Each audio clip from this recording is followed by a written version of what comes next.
Pokémon Stadium is quite possibly one of the most difficult Pokémon games I've ever played in my life, to the point where it's ridiculous. Loser! You're a loser! The game starts off pretty simplistic, pretty easy. It's exactly what you would expect, especially when you're confronting the gym leaders, the main storyline of the game, where you go through Gym Leader Castle and you battle each individual gym leader. You have your standards here: Brock, Misty, Lieutenant Surge, all the way up till Giovanni and the Elite Four. And depending on the Pokemon you select, depends on how difficult your battles will be. As you can see, the battles start off pretty easy, and you get to select 3 Pokemon to battle against 3 Pokemon. It's not 6 versus 6 anymore. But you'll notice things get a little bit strange when you're battling the trainers within the gym. For example, some trainers have Pokemon of types that have literally nothing to do with the gym leader. Lieutenant Surge, Old Man, had a bunch of Pokemon that were fire types and poison types. Makes no sense, and really throws off the team, especially when Lieutenant Surge's Raichu can use Surf against your Onix. This game is not a walk in the park. There are many modes to the game, but this is going to be the main one you're going to be addressing, because this is the one that's ultimately going to reward you. So if you're really not into tournaments or anything like that, you're definitely going to go straight to the Gym Leader Castle, and you're going to want to overcome the gym leaders, the Elite Four, and finally, your rival. See, the rental Pokemon are decent at times. They'll have decent moves, they'll do decent damage, except that they're not EV trained. They have no effort values, and this is Gen 1, so you have to go through Gen 1 logic. So a Psychic against a Gloom isn't going to kill it instantly. And the Pokemon that you're going to be battling against, sometimes the RNG just is not with you. For example, when Hypno gets Metronome and uses Surf against your Aerodactyl. Yeah, RNG is really against you in this game. I mean, it's to the point where you will actively think that the game is cheating. But then, when you get to the gym leaders, sometimes it's a walk in the park. So much so that you can sweep them with one Pokemon. I'm dead serious. How can a game be so utterly unbalanced to where the trainers leading up to the gym leader are more difficult than the gym leader itself? You got me. And it really throws off the rhythm of the game. So unless you're willing to get the pack to put your game into and transfer from the Game Boy to the N64, you're going to have an extremely difficult time with this game. The damage values that you would do normally within the Pokemon game itself are not going to be the same. You're going to think to yourself, this is crazy, this is ridiculous. I should one-shot a Jinx with Fly, but no, you don't, and then you end up being countered with an Ice Punch and one-shot killed. The same goes for things like a Persian versus an Alakazam. We all know Alakazam is very, very weak defense-wise. Persian using Double Edge should definitely one-shot kill it, right? You would think, but unfortunately no, that's not the case, because Persian is not EV trained, there's no effort values into anything, it's a rental Pokemon. But the Gym Leader's Pokemon, while it's not 100% confirmed that they're EV trained or not, they sure seem like they're EV trained. So without question, this game is extremely difficult. Don't ever try to get a rental Pokemon with moves that are very, very risky to use. You're gonna get screwed. I mean, Alakazam uses counter against a physical attack, and you're thinking to yourself, who in the world would teach their Alakazam counter? Because Alakazam can't take an attack anyways. But it happened on this game. Sometimes RNG will be with you. There's no questioning that. Sometimes when you flip the coin, you'll get heads up. But there are definitely many, many times where you will be getting heads down. Now, if you were playing this on a regular N64 and not emulating it whatsoever, you would have a certain amount of chances to continue if you were defeated. For example, if you got to Rocket Grunt, who happened to have a Moltres with Toxic and Fire Spin, and they were trapping you and preventing you from moving because this is Gen 1 logic, then you would be kind of stuck like Chuck if you were playing the N64. And then you would probably end up wasting a continue on a Team Rocket Grunt. Or you would have to start over at the beginning and refight him again, and all the trainers before him, meaning that you're essentially wasting a lot of your time. You cannot practice the gym leader. You cannot practice the trainers. If you lose at a trainer, and you lose too many times, and you don't have continues, you start back over at the beginning with the first trainers. That's it. That's how it is. There's no mercy with this game. And as aforementioned, while the gym leaders are extremely easy, the trainers leading up to the gym leaders are the difficult part. Giovanni being one of them. Giovanni's Pokemon were ridiculously easy. Nidoking, Persian, Dugtrio, Rhydon, Nidoqueen, Tauros. These are not difficult Pokemon to counter. These are not difficult Pokemon to beat. But the trainers leading up to them, I had done a theory on it, talking about how a Rocket Grunt has a Moltres.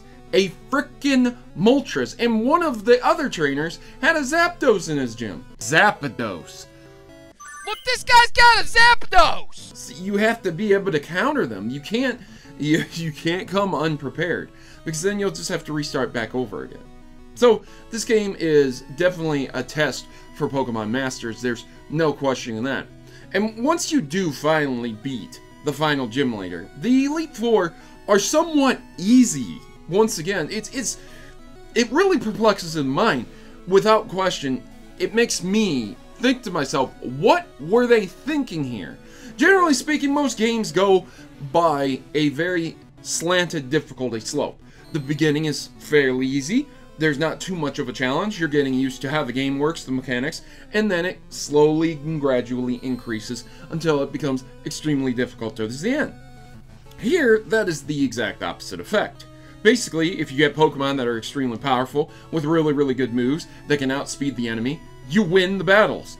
Because their Pokemon aren't necessarily bulky, their Pokemon can't necessarily take a hit, and if you know exactly what you're doing, you can basically sweep all 4 of the Elite Four members without even having to try and battle them once more. These are the times and the trainers where you should be most concerned about. You should be very, very afraid of losing here because of how far you've come within the game. But no, not at all. As I said before, just get a fast Pokemon with Psychic and you can pretty much sweep them. Gengar with Thunderbolt, Jinx with Psychic and Ice Punch. I mean, you're in like Flynn, man.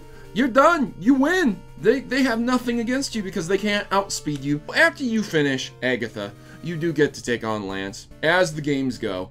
And once again, Stadium does follow kind of the game's pattern here. But in terms of the Pokemon that Lance has, no, it doesn't follow that pattern. Lance has a Lapras. He has the ability to use a Lapras. Is a Lapras a Dragon-type Pokemon? No, it's not. But again, just like with the other trainers, Lance can have Pokemon that are outside of what he's supposed to have. Which means trying to figure out rental Pokemon to counter these Pokemon is next to impossible. You can beat this game with rental Pokemon. There's no questioning it. You can do it. But it is extremely challenging and difficult when you get to the final trainer and you're thinking to yourself, okay, they're just going to have a bunch of Dragon-type Pokemon. And they don't. They have a frickin' Lapras. And you're there. I don't know why you would bring a bunch of Dragon-type Pokemon, but you might have a Pokemon set that is not used to battling a Lapras. For example, you might lead off with Aerodactyl for some reason. You might have a Flying type for some reason, and a Blizzard will just shut you down. And the same with battling his Aerodactyl. I used Jinx against Aerodactyl. I used Ice Punch. That's a 4x weakness, and Ice Punch is relying upon special attacks, and it somehow lived it. So once you get over to your rival, this is the creme de la creme. This is the top dog here. You've probably been playing through this game for 4 to 5 hours straight to make it to this point in time. And again, sometimes the RNG gods will smile upon you. I was able to freeze his Clefable, and it pretty much sealed the deal for the battle.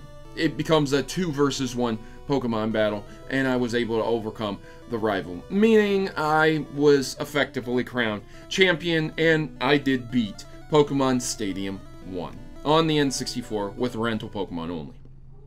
This game challenged me so much that I felt like I was going to have a heart attack, that I was so stressed out. I mean, my blood pressure had to have been hypertension at that point in time. Champions. And one of the most ridiculous things about this game is that you can beat every single gym leader, every single Elite Four member with separate Pokemon and get little trophies of them. This is kind of like an impossible 100% for this game. How in the world are you supposed to beat all of the gym leaders and the Elite Four with every single Pokemon, when the rental Pokemon that you are given are just awful sometimes. They have movesets that are just absolutely terrible. So, in short, Pokemon Stadium was one of the most difficult games I ever played in my life, due to 3 simple things. 1. The Pokemon have no effort values, no EVs. 2. The Pokemon that you rent have terrible movesets, oftentimes having very, very weak moves on the fully evolved Pokemon. And 3. RNG is many, many, many times over against you. On the few odd times that it's for you, a lot of the time, it really won't matter. So there you go, ladies and gentlemen. There's my full review of Pokemon Stadium. I stream this fully over on Twitch, and if you'd like to see that full stream, I do have it highlighted over there. I'll link it in the description below. Tell me, have you taken on Pokemon Stadium? Have you took the Pokemon Stadium Challenge? Let me know what you think about it in the comments down below. And I've been your host, Protomario, and I'm signing out. Thank God there's no Pokemon Stadium 2 game. Right? Well, I guess that video will be for another day. And surely they fixed everything in Pokemon Stadium 2.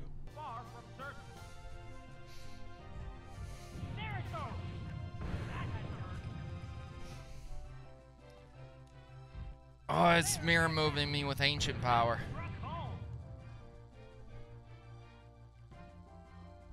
Oh, what bull crap.